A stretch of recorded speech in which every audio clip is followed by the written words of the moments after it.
আসসালামু আলাইকুম। এটিএন বাংলার গ্রামগঞ্জের খবরে সবাইকে স্বাগত জানাচ্ছি। তানিয়া ইসলাম রাত্রি। শুরুতেই বিআরবি কেবল সংবাদ শিরোনাম। 4 দিনের সফরে রোববার উত্তরাঞ্চলের 9 জেলায় যাচ্ছেন তারেক রহমান। জিয়ারত করবেন মাওলানা ভাসানী, শহীদ আবু সাইদ সহ জুলাই যোদ্ধাদের কবর।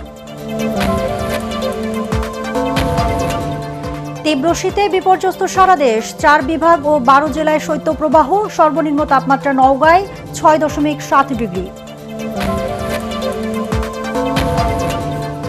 কুমিল্লা 4 আসনে আলোচনার কেন্দ্রে এনসিপি নেতা হাসনাত আব্দুল্লাহ। জামায়াতে আসনটি এনসিপিকে ছেড়ে দেওয়ায় চলছে নানা জল্পনা কল্পনা। আজ ফেলানী হত্যা দিবস। 15 বছরেও প্রত্যাশিত বিচার পায়নি পরিবার।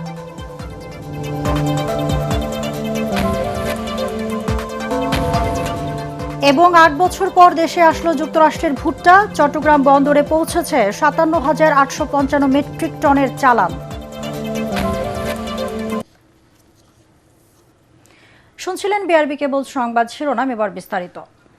4 দিনের সফরে আগামী রোববার উত্তরাঞ্চলে যাচ্ছেন বিএনপির ভারপ্রাপ্ত চেয়ারম্যান তারেক রহমান। উত্তরাঞ্চলের 9 জেলায় ধর্মীয় ও সামাজিক এই সফরে মাওলানা ভাসানী, শহীদ আবু সাইদ সহ জুলাই যোদ্ধা এবং নানি তৈয়বা মজুমদারের কবর জিয়ারত করবেন তিনি।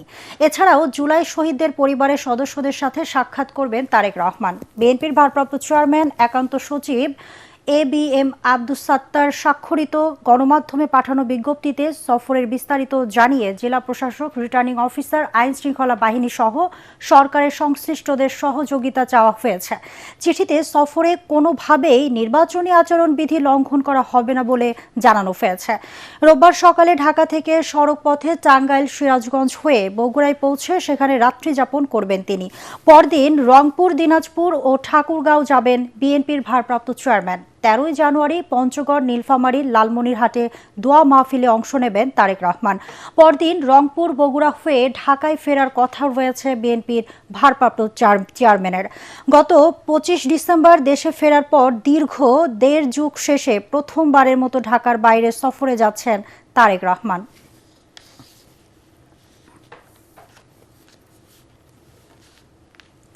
চলমান শৈত্যপ্রবাহে দেশের বিভিন্ন স্থানে তাপমাত্রা উল্লেখযোগ্য হারে কমে আসছে। আবহাওয়া অফিস জানিয়েছে, নওগাঁ, টাঙ্গাইল, গোপালগঞ্জ, চুয়াডাঙ্গা সহ 12 জেলা এবং রাজশাহী, রংপুর, খুলনা ও বরিশাল বিভাগের বিভিন্ন জেলার উপর দিয়ে হালকা থেকে মাঝারি শৈত্যপ্রবাহ বয়ে চলছে। আপাতত এর তীব্রতা কমার সম্ভাবনা নেই। আজ দেশের সর্বনিম্ন তাপমাত্রা রেকর্ড করা হয়েছে নওগাঁয় 6.7 ডিগ্রি সেলসিয়াস। এই পরিস্থিতি আরও 5 দিন অপরিবর্তিত থাকবে বলে জানিয়েছে আবহাওয়া দপ্তর। জাহিদুল আলমের রিপোর্টে বিস্তারিত। কয়েকদিন ধরে দেশের উপর দিয়ে হালকা থেকে মাঝারি শৈত্যপ্রবাহ বয়ে চলেছে, যার ফলে তাপমাত্রা উল্লেখযোগ্যভাবে কমে গেছে। এবার শীত মৌসুমে দেশের সর্বনিম্ন তাপমাত্রা রেকর্ড করা হয়েছে নওগাঁয় 6.7 ডিগ্রি সেলসিয়াস, আর রাজধানীর তাপমাত্রা রেকর্ড করা হয়েছে 11.9। কুয়াশার ঘনত্ব তুলনামূলক কম থাকলেও হিমেল বাতাসের কারণে শীতের তীব্রতা কয়েকগুণ বেড়েছে। তবে বেলা বাড়ার সাথে সাথে সূর্যের দেখা মিললেও কমেনি শীতের তীব্রতা। আবহাওয়াবিদ কাজী জেবুন্নেসা জলি জানান, আগামী 5 দিন দেশের তাপমাত্রা আরো কমবে। 2 থেকে 3টি শৈত্যপ্রবাহ মৃদু থেকে মাঝারি ধরনের হওয়ার সম্ভাবনা রয়েছে এবং এর মধ্যে 1 থেকে 2টি তীব্র শৈত্যপ্রবাহ আসার সম্ভাবনা রয়েছে। ঘন কুয়াশা ও তীব্র শীতে লালমনিরহাটেও জনজীবন বিপর্যস্ত। টানা 7 দিন সূর্যের দেখা মেলেনি। তিস্তা ও ধরলার চরাঞ্চলের লোকদের দুর্ভোগ আরো চরমে। কুয়াশা আর ঠান্ডা বাতাসের কারণে চরাঞ্চলের শ্রমজীবী মানুষেরা কাজে বের হতে পারছেন না। গরম কাপড়ের অভাবে অনেকে আগুনের তাপ নিয়ে শীত নিবারণ করছেন। ঠান্ডা তো আসেই, এর আগেও ঠান্ডা ছিল, এখন আর কি কয়েকদিন থেকে কুয়াশাটা বেশি। ঠান্ডার কারণে ঘরেতে বাইরে বাড়িতে পারতেছি না, একেবারে অন্ধকার হয়ে গেছে কুয়াশাতে, মানে কিচ্ছু দেখা যায় না। জাহিদুল আলম, এটিএন বাংলা। দেবীদের উপজেলা নিয়ে গঠিত কুমিল্লা 4 আসনে এখন আলোচনার কেন্দ্রবিন্দুতে এনসিপির দক্ষিণাঞ্চলের মুখ্য সংগঠক হাসনাত আব্দুল্লাহ। নির্বাচনী মাঠে তার শক্ত প্রতিদ্বন্দ্বী 4 বারের সাবেক সংসদ সদস্য বিএনপির বর্ষিয়ান নেতা মঞ্জুরুল আহসান মঞ্জু। জামায়াত এই আসনটি এনসিপিকে ছেড়ে দেওয়ায় চলছে নানা জল্পনা কল্পনা। সালাম স্টিল ভোটের গাড়ি নিয়ে কুমিল্লা থেকে আজিজুল হাকিম পলাশের ক্যামেরায় মনির হোসেন তপু রিপোর্ট।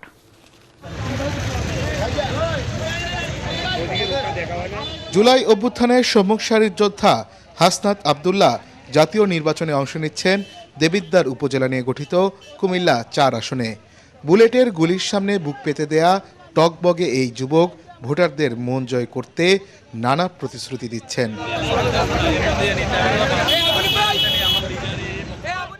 এবার আমরা ইনসাফের জন্য, দুর্নীতিমুক্ত বাংলাদেশ গড়ার জন্য, ভারতীয় আধিপত্য বিরোধী অবস্থানের জন্য সিয়ামরা যেই কারণে তাদের জীবন দিতে চেয়েছে সেটির জন্য হচ্ছে এবার আমরা ভোট দেব।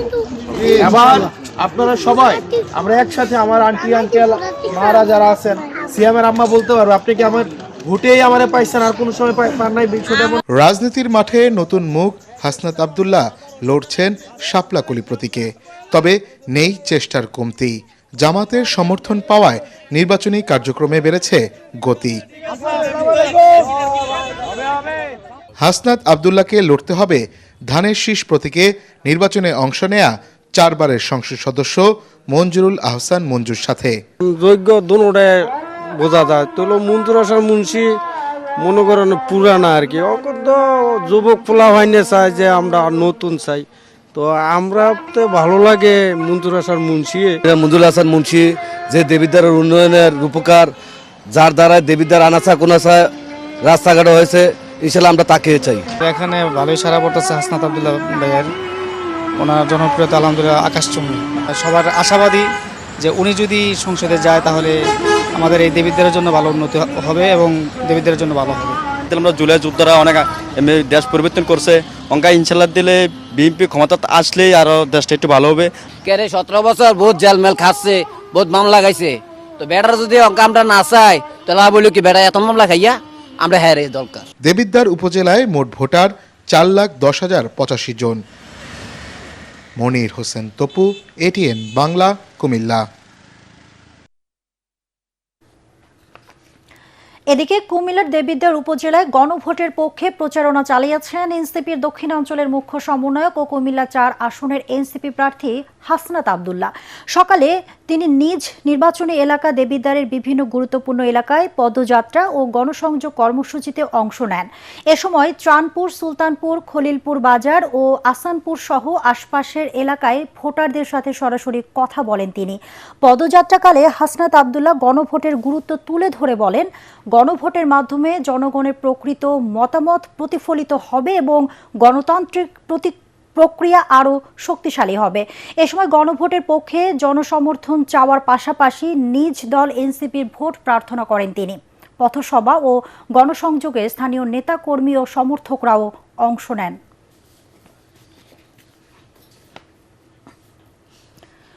ত্রয়োদশ জাতীয় সংসদ নির্বাচন অবাধ, সুষ্ঠু ও শান্তিপূর্ণভাবে সম্পন্ন করতে বগুড়া জেলা প্রশাসকের কার্যালয়ে মতবিনিময় সভা অনুষ্ঠিত হয়েছে। এতে প্রধান অতিথি ছিলেন রাজশাহী বিভাগীয় কমিশনার ডক্টর আ.ন.ম বজলুর রশিদ। অন্যান্যের মধ্যে বক্তব্য রাখেন পুলিশের রাজশাহী রেঞ্জের ডিআইজি মোহাম্মদ শাহজাহান, বগুড়া জেলা প্রশাসক ও জেলা রিটার্নিং কর্মকর্তা তৌফিকুর রহমান এবং সেনাবাহিনীর বগুড়া জেলার camp in charge lieutenant colonel Tanvir Ahmed তমাল।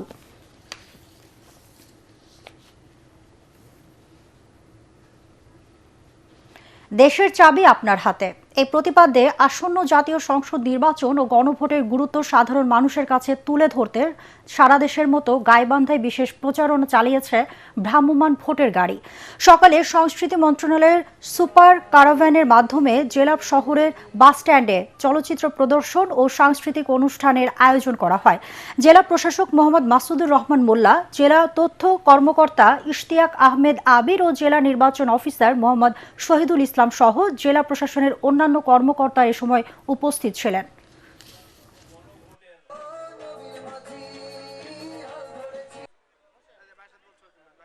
যুক্তরাষ্ট্র থেকে চট্টগ্রাম বন্দরে পৌঁছেছে 57,855 মেট্রিক টন ভুট্টা। দুপুরে নগরীর সদরঘাটে চট্টগ্রাম বন্দরের জলযান লাইসেন্স কার্যালয়ের পার্শ্ববর্তী কর্ণফুলী নদীর ঘাটে ভুট্টার চালান খালাস শুরু হয়। এমভি বেলচকিও নামের একটি জাহাজে এসব ভুট্টা 31 ডিসেম্বর কুতুবদিয়ায় পৌঁছায়। সেখান থেকে লাইটার জাহাজে করে চট্টগ্রাম, নারায়ণগঞ্জ, নোয়াপাড়ার বিভিন্ন গন্তব্যে পাঠানো হচ্ছে বলে জানিয়েছে বন্দর কর্তৃপক্ষ। 2018 সালের পর এই প্রথম যুক্তরাষ্ট্র থেকে ভুট্টার কোনো চালান বাংলাদেশে আসলো। বাংলাদেশের পশু খাদ্য উৎপাদনকারী 3টি প্রতিষ্ঠান এসব ভুট্টা আমদানি করে। এই উপলক্ষে কর্ণফুলী নদীঘাটে মার্কিন দূতাবাসের এগ্রিকালচারাল অ্যাটাশে এরিন কভারসন, বন্দর কর্তৃপক্ষ ও আমদানিকারকদের প্রতিনিধিরা উপস্থিত ছিলেন। ভুট্টার এই চালানটি যুক্তরাষ্ট্রের ওয়াশিংটন অঙ্গরাজ্যের ভ্যাঙ্কুভার বন্দর থেকে পাঠানো হয়। চাঁপাইনবাবগঞ্জের সাবেক প্রধানমন্ত্রী ও বিএনপি চেয়ারপারসন বেগম খালেদা জিয়ার রুহের মাগফিরাত কামনায় আলেম ওলামাদের দোয়া মাহফিল অনুষ্ঠিত হয়েছে। দুপুরে শহরের পুরাতন স্টেডিয়াম মাঠে এই মাহফিল অনুষ্ঠিত হয়। বিএনপি চেয়ারপারসনের উপদেষ্টা Harunur Rashid, Chapainawabganj chamber of commerce and ইন্ডাস্ট্রির সভাপতি আব্দুল ওয়াহেদ ও চাঁপাইনবাবগঞ্জ কামিল মাদ্রাসার অধ্যক্ষ ডক্টর এমরান হোসেন সহ অন্যান্যরা এ সময় উপস্থিত ছিলেন। এদিকে বেগম খালেদা জিয়ার বিদেহী আত্মার মাগফিরাত কামনায় হবিগঞ্জে খতমে কোরআন ও দোয়া মাহফিল অনুষ্ঠিত হয়েছে। গতকাল বাদ এশা হবিগঞ্জ শহরের শায়েস্তানগর দলীয় কার্যালয়ে জেলা কৃষক দল এই কর্মসূচির আয়োজন করে। অনুষ্ঠানে বক্তব্য রাখেন কেন্দ্রীয় বিএনপির সাংগঠনিক সম্পাদক জি.কে. গৌস ও জেলা কৃষক দলের সভাপতি মফিজুর রহমান বাচ্চু। মাগুরায় গরু চোর সন্দেহে গণপিটুনিতে একজন নিহত হয়েছে। ভোরে সদর উপজেলার ইসাখাদা এলাকায় এই ঘটনা ঘটে। স্থানীয়রা জানায় একই উপজেলার পাকা কাঞ্চনপুর গ্রামের আকিদুল ফকির ওই গ্রামে সন্দেহজনকভাবে ঘোরাঘুরি করছিল। পরে এলাকাবাসী তাকে ধরে গণপিটুনি দেয়। এতে গুরুতর আহত অবস্থায় স্থানীয়রা তাকে উদ্ধার করে মাগুরা সদর হাসপাতালে নিয়ে গেলে চিকিৎসক তাকে মৃত ঘোষণা করেন।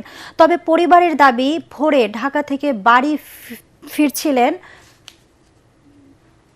এ সময় পূর্ব শত্রুতার জেরে তাকে চোর সাজিয়ে পিটিয়ে হত্যা করা হয়েছে। নিহত আকিদুল 3 বছরের বিদেশে ছিল বলে জানিয়েছে পরিবার। এই বিষয়ে পুলিশ জানায়, সদরের আঠারখাদা এলাকায় ভোরে গরু চুরির ঘটনায় স্থানীয়দের গণপিটুনিতে আকিদুল মারা যায়।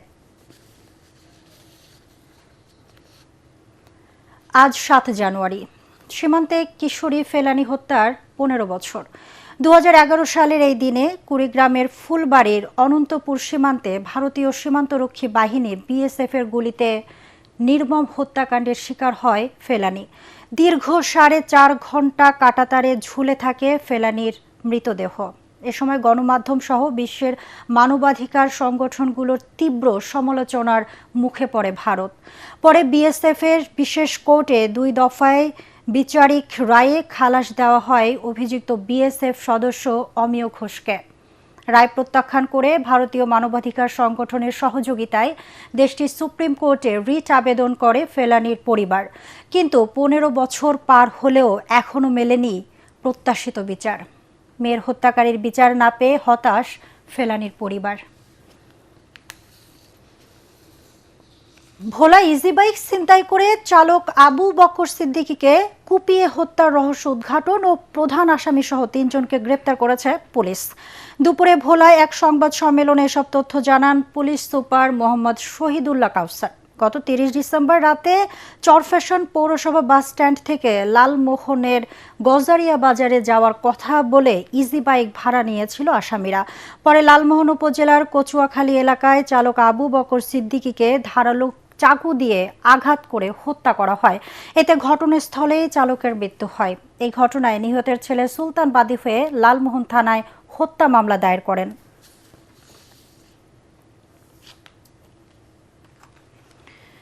বাংলাদেশের ডিজিটাল অ্যাডভার্টাইজিং খাতের সক্ষমতা আরও উন্নত করতে advertising agencies association of Bangladesh AAAB এবং আলেফ সমঝোতা স্মারক সই করেছে। আলেফ বাংলাদেশে গুগল ও টিকটক সহ বিভিন্ন বৈদেশিক ডিজিটাল প্ল্যাটফর্মের অথরাইজড কমার্শিয়াল পার্টনারের হিসাবে কাজ করছে। এই সমঝোতা স্মারকের মাধ্যমে দেশের ডিজিটাল অ্যাডভার্টাইজিং ইকোসিস্টেমকে শক্তিশালী করতে স্ট্রাকচার্ড ট্রেনিং, এথিক্যাল স্ট্যান্ডার্ড অনুসরণ, লিডারশিপ ডেভেলপমেন্ট এবং স্থানীয় এজেন্সিগুলোর জন্য গ্লোবাল এক্সপোজার নিশ্চিত করা হয়।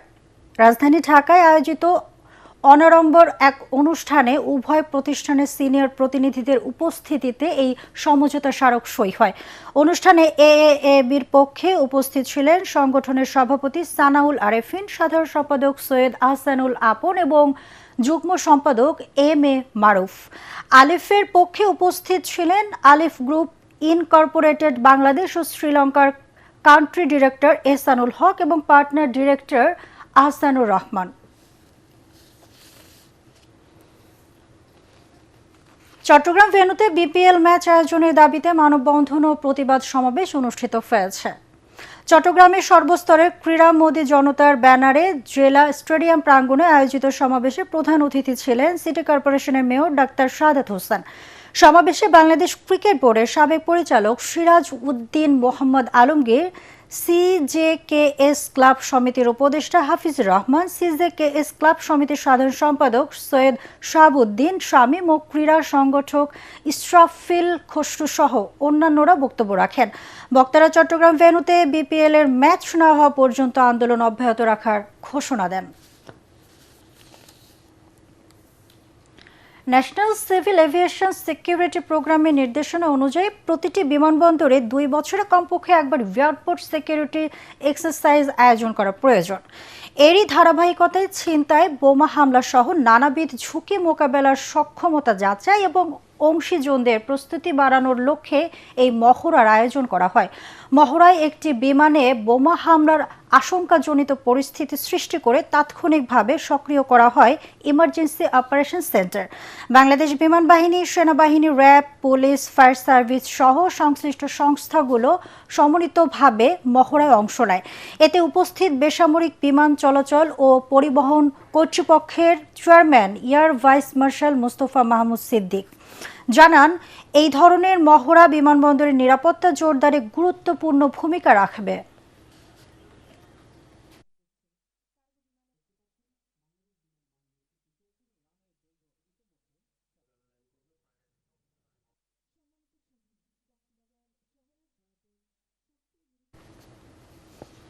মাদারীপুরের শিবচরের হাতির বাগান থেকে মাঠে উৎসবমুখর পরিবেশে শুরু হয়েছে 2 দিনব্যাপী 54তম শীতকালীন জাতীয় ক্রীড়া প্রতিযোগিতা। উদ্বোধন করেন শিবচর উপজেলা নির্বাহী কর্মকর্তা এইচ.এন. ইবনে মিজান। উপজেলার 44টি স্কুল, 17টি মাদ্রাসা ও 2টি কলেজের শিক্ষার্থীরা এই প্রতিযোগিতায় অংশ নিচ্ছে। শিবচর উপজেলা প্রশাসন ও জাতীয় স্কুল, মাদ্রাসা এবং কারিগরি শিক্ষা ক্রীড়া সমিতি এই প্রতিযোগিতার আয়োজন করে। দর্শক, পরবর্তী সংবাদ দেখার আমন্ত্রণ জানিয়ে এখনকার মতো শেষ করছি। এটিএন বাংলা সংবাদ ইউটিউবে দেখতে ব্রাউজ করুন YouTube/ATN বাংলা নিউজ। ধন্যবাদ সবাইকে।